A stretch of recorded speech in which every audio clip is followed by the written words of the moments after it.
Pessoal, a gente está aqui com o vereador Flávio Mantovani. É o vereador que trabalha especificamente sobre a política de meio ambiente. A bandeira dele é a causa animal. Mas hoje ele veio conhecer aqui a situação que nós estamos acompanhando como Chair Found. E hoje ele veio tirar algumas dúvidas aqui para a gente poder estar acompanhando nessa jornada que a gente está tendo aqui com o Mundo Solidário no Mundo Reiniciado. Flávio, quais são as principais legislações que regulam o meio ambiente em Maringá atualmente? Olha, quando a gente fala em legislação, a gente tem que primeiro ter em mente que toda a parte da legislação ambiental que nós temos no país, ela é principalmente feita pelo governo federal, ou seja, é uma legislação federal que nós temos. Então tem lá a Lei de Crimes Ambientais, que é a 9.605, a própria Constituição, ela traz vários temas nesse sentido, no seu artigo 225, ou seja, tudo aquilo que nós temos aqui em Maringá, que é colocado em prática, primeiramente, ela vem hierarquicamente do governo federal, depois do governo estadual e as leis municipais. Maringá, por exemplo, é uma cidade que se destaca, que aqui, por exemplo, o fundo de vale, a área de preservação, ela foi ampliada em 2011 de 30 para 60 metros. E essa é uma legislação também que está sendo revista.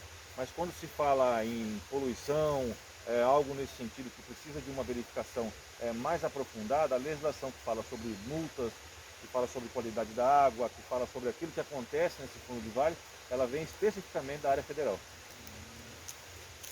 A Câmara Vereadores, ela conta com alguma comissão especial para a política pública de meio ambiente? Olha, a Câmara Municipal ela não tem ela tem as comissões permanentes, que são alguns temas permanentes na casa, e a questão de meio ambiente são feitas comissões conforme a demanda. Eu vou dar um exemplo muito claro para você. Até algum tempo atrás aqui na cidade nós tínhamos um cheiro muito ruim na cidade de Maringá e as pessoas não identificavam de onde veio esse cheiro. Então nós fizemos uma comissão temporária na Câmara por 90 dias, composta com 5 vereadores, para poder fiscalizar e tentar achar qual que era aquela irregularidade, aquele crime ambiental que era o mau cheiro na cidade. E nós acabamos descobrindo que a soja caía por debaixo daquele túnel do trem em toda a extensão da cidade, e como a soja molha e fica um cheiro muito forte e horrível, aquilo estava zerando esse mau cheiro na cidade de Maringá. E daí a comissão, que tinha lá quase 400 chamados por mês de questão de mau cheiro, chegou a zero e a comissão foi encerrada. Então, a cada caso que nos aparece, a Câmara formaliza uma comissão para poder estudar. Uhum. Aqui na cidade a gente tem alguns leitos de rios que cruzam dentro do perímetro urbano.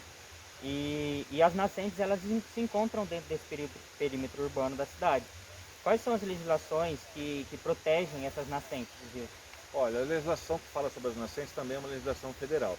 É até interessante falar, Maringá está muito à frente de muitas cidades quando se fala em legislação ambiental e cuidados com o meio ambiente. E ainda assim a gente encontra na cidade muitos pontos onde a água pluvial se encontra com a galeria de água do esgoto.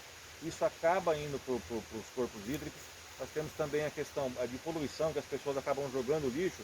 Às vezes a pessoa que está no centro da cidade não sabe que aquela sacolinha que ele joga no chão, que às vezes a pessoa é meio porca e joga pela janela do carro, isso desce pela galeria e vem parar aqui, nesse ponto. E as pessoas não fazem essa ideia de que quando ele vem chegar para cá, ele vai poluir, ele vai contaminar o lençol freático e essa pessoa depois vai para o rio ou vai tomar água através de poço e ela própria está se contaminando com aquilo que ela jogou no chão. É um ciclo. É um ciclo, Em Maringá, a prefeitura contratou a empresa paranaense de saneamento básico para fazer esse serviço, que é a Sanepar. De quem que é a responsabilidade de realizar a ampliação e o tratamento de esgoto? Pois é, a ampliação e o tratamento de esgoto feito na cidade, ele é da própria Sanepar. Então, quando você monta um novo loteamento ou algum empreendimento na cidade, você solicita, coloca lá o seu projeto e a Sanepar faz essa ampliação. E é interessante falar para as pessoas que as pessoas, mas quem que verifica a qualidade da água da Sanepar? Quem que verifica a qualidade da limpeza que se faz nesse esgoto, nesses dejetos, para que essa água possa voltar para o corpo hídrico? A própria Sanepar, o que a gente acha que realmente não tem cabimento. Então nós temos várias leis que falam da Sanepar, nós temos agência reguladora e nós temos essas regras que infelizmente a própria Sanepar é que atesta a própria qualidade da água. Então é complicado de você entender algo nesse sentido, mas é assim que funciona. Eu sou contra, muita gente é contra, mas infelizmente é algo que se diga governo federal e governo estadual. Aqui no município nós não temos poder para mudar isso, mas é um absurdo, né? A fiscalização de tratamento de esgoto, ela é responsabilidade municipal ou estadual? Olha, o município tem uma agência que acompanha os trabalhos da Sanepar. Então são os técnicos da Sanepar que fazem esse trabalho acompanhados por alguns técnicos do município. Mas infelizmente é aquela mesma história, né? Quem produz o serviço é o que fiscaliza o que está acontecendo. E quais são os órgãos competentes para realizar essa fiscalização? O senhor falou que é da prefeitura, junto com os agentes fiscais, junto com os agentes fiscais da Sanepar, né? Exato, então nós temos várias partes distintas aqui no município. Então, você tem uma agência aqui no município que ela verifica essa questão do saneamento, abastecimento, mas ela é uma questão mais documental, vamos dizer assim. Aí nós temos a SEMA, que é a Secretaria de Meio Ambiente aqui da cidade de Maringá, com os seus fiscais. Então nós temos os biólogos, os técnicos. Vou te dar um exemplo, se você tiver algum descarte irregular em algum fundo de vale ou algo nesse sentido, as pessoas fazem reclamação através do 156 ou diretamente para o meio ambiente, e os fiscais da SEMA é que fazem esse trabalho. Diante disso, nós temos aqui vários níveis de descarte, né? Então você pode pegar uma empresa que ela é muito grande, que quem dá o alvará dessa empresa, quem dá a licença de funcionamento dessa empresa é o governo do estado, para as empresas grandes e as empresas pequenas. Então a gente tem que fazer essa distinção. Às vezes nós temos uma poluição, o município de Maringá vai lá, constata a poluição, quer aplicar um auto de infração, mas ele fica impedido, porque quem licenciou aquela empresa foi o governo do estado. Então essa multa vai para o governo do estado, através do IAP, que ele vai conduzir essa investigação. Então é complicado quando se fala em meio ambiente, as pessoas às vezes pensam que é igual a polícia, né? O bandido está na rua, vai lá e prende. Não é. Quando tem um crime ambiental, isso se ramifica e é difícil para o cidadão comum entender quem é o responsável por isso. Então depende do tamanho da empresa, a localização da empresa, do tipo de poluição e vai longe. No Parque Industrial Bandeirantes, que inclusive é aqui onde a gente está, aqui na região do Catuaí, existe um lugar onde há o descarte irregular de esgoto não tratado na nascente do Rio Bandeirantes do Sul. As denúncias elas foram feitas na ouvidoria e encaminhadas para a Secretaria de Meio Ambiente. O senhor tem ciência dos protocolos feitos pelo denunciante sobre esse descarte material? Desse ponto em específico, não. A gente tem informações de vários que acontecem na cidade de Maringá. Desse ponto em especial, a gente sabe que a empresa tem uma tratativa, um TAC junto ao poder público.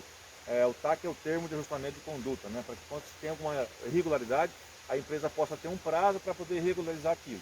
Então isso já está sendo feito. Segundo a informação que eu recebi do próprio município, a empresa foi multada e ela está convertendo esse valor da multa em reformas, ou vamos dizer assim, em readequação ambiental no mesmo local.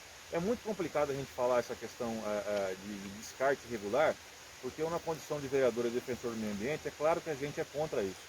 Mas quando você de repente está num ponto como esse, no fundo de vale, e você vê algum líquido sendo jogado com cor diferente ou fazendo algum tipo de espuma, a olho nu, você não pode olhar e falar, isso é irregular, isso é descarte, esse material não foi tratado. Então é complicado, por isso que depende muito de fiscalização. Às vezes o descarte irregular acontece e a fiscalização não está no momento, porque não tem como você colocar um fiscal no fundo de vale. Às vezes as empresas fazem esse descarte na madrugada, até você acionar o fiscal e isso acontecer, já acabou o descarte. E também ele tem que ir lá fazer a coleta daquele material, levar esse material para um laboratório para que possa dizer que aquilo é irregular ou não. Então realmente é muito complexo. Nós temos conhecimento de tudo que acontece, dos pedidos, dos protocolos, mas eu como vereador não posso afirmar isso é irregular, aquilo não é, aquele líquido é estranho. Então tudo depende do laudo técnico. No meio ambiente ele é complicado por causa disso. Não é só no olho que a gente consegue verificar algumas coisas. E como que o Poder Legislativo, que é o que o senhor representa, está fazendo a fiscalização da política de tratamento de esgoto? Olha, o Poder Legislativo, ele confecciona leis para esse sentido. Quando o Poder Legislativo parte para o lado da fiscalização, como a gente recebe muitas denúncias dessa questão de descarte irregular, então a gente faz o acionamento do secretário, que fala com a SEMA, com os fiscais, e nós vamos até o local. Mas até é bom você perguntar isso, porque as pessoas ficam pensando, mas o município não consegue fazer uma legislação para que possa prevenir isso? Consegue, só que nós temos vários níveis até uma lei ser aprovada. Eu protocolei na Câmara, fazem mais ou menos uns 3 anos, um projeto de lei onde toda grande empresa, que geralmente são as empresas que dão mais problema, elas sejam obrigadas a colocar um sensor em toda a saída de água para poder fazer a verificação dos parâmetros técnicos daquela água e uma câmera filmando 24 horas.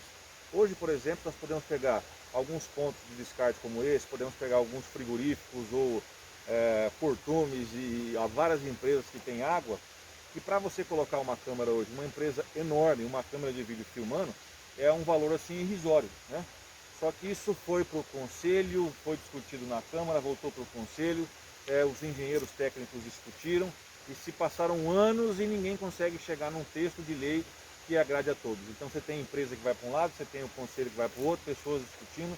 Então esse projeto nosso está rolando já fazem 3 anos e a gente não consegue aprovar por conta disso. As empresas precisam fazer, é um valor realmente irrisório. Se você pegar uma empresa hoje na casa de milhão e bilhão, para se colocar uma câmera hoje via Wi-Fi para você gravar e colocar um sensor, você não gasta mais do que 20 ou 30 mil reais, estou chutando muito alto. E para as empresas isso é muito barato.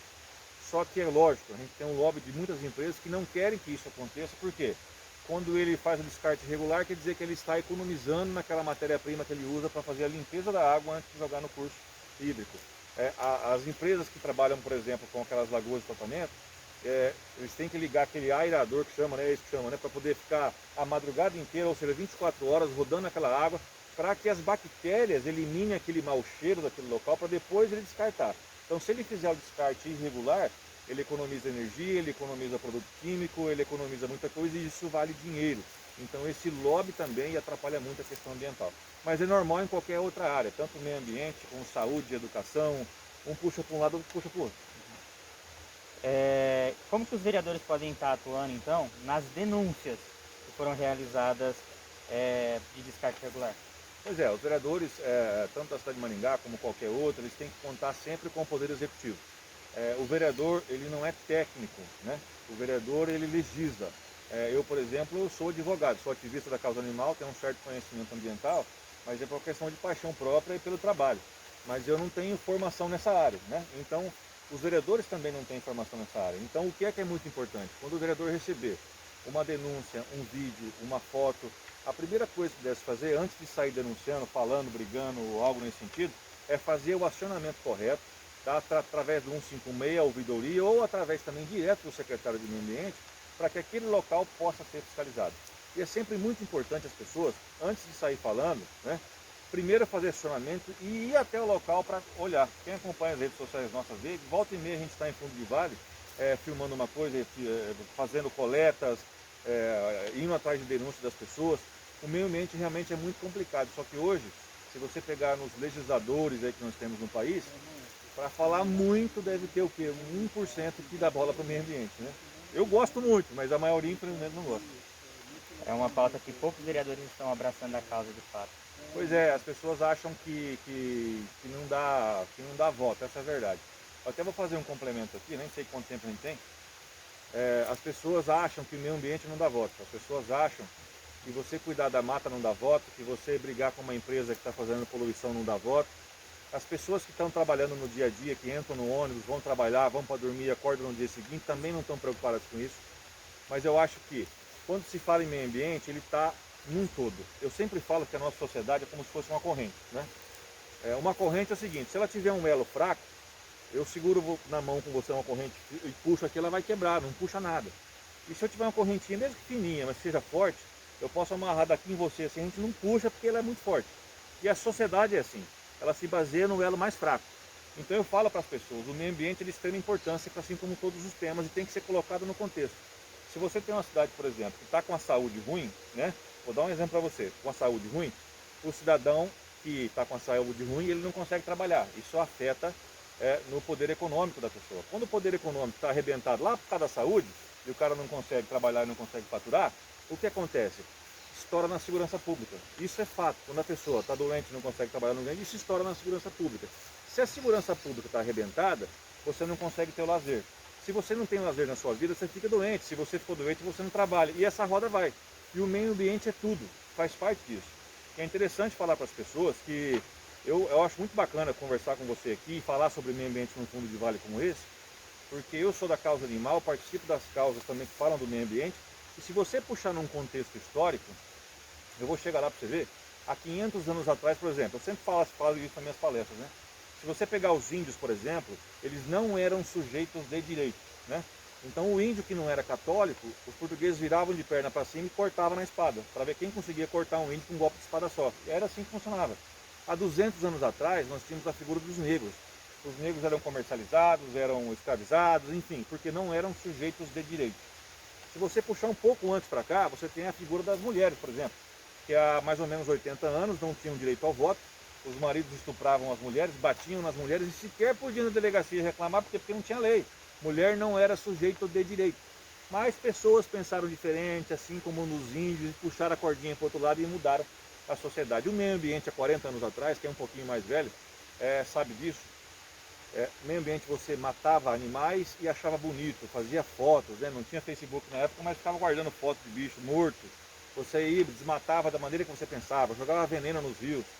Aqui na cidade de Maringá, no começo, as pessoas abriam poços, quando não tinha Sanepar, e para a prefeitura obrigar as pessoas a utilizar a água da Codemar, eles jogavam criolina no poço das pessoas, né? Então, antigamente, por quê? O meio ambiente não era sujeito de direito. E assim com os animais, também não eram sujeitos de direito, e agora são, porque pessoas pensaram diferente. Então, se tiver lá um parlamento com 100, 200, 300, 400 e 3 ou 4 começarem a falar de meio ambiente, você pode saber que essas são as pessoas que puxaram a cordinha para o outro lado e que vão mudar a realidade. Então, se a gente está batendo esse papo aqui hoje falando sobre isso, é porque você pensa diferente, eu penso diferente, vocês pensam diferente e tentam fazer com que essa cordinha puxe para o outro lado. Então, daqui a pouco, o que é pouca gente vira bastante. Com o meio ambiente foi assim, com os animais foi assim, com os negros foi assim, e a gente espera que as pessoas entendam isso. O meio ambiente faz parte da corrente. Se você tiver um elo fraco da corrente, você está ferrado. E o elo principal que nós temos na vida é o meio ambiente. Perfeito. A entrevista aqui com o Cláudio Mantovani, primeiro agradecendo a atenção do vereador, que foi muito acessível também para poder conversar. A gente veio até aqui no lugar onde está acontecendo a situação, se dispôs a vir, então queria agradecer a presença do vereador. E a gente se encontra novamente no próximo vídeo. Provavelmente a gente vai estar batendo um papo ou com o Ministério Público ou com alguém do Poder Judiciário para poder apresentar a situação e desenvolver esse projeto do Bullying Iniciado, acompanhando essa situação aqui do Bandeirantes do Sul.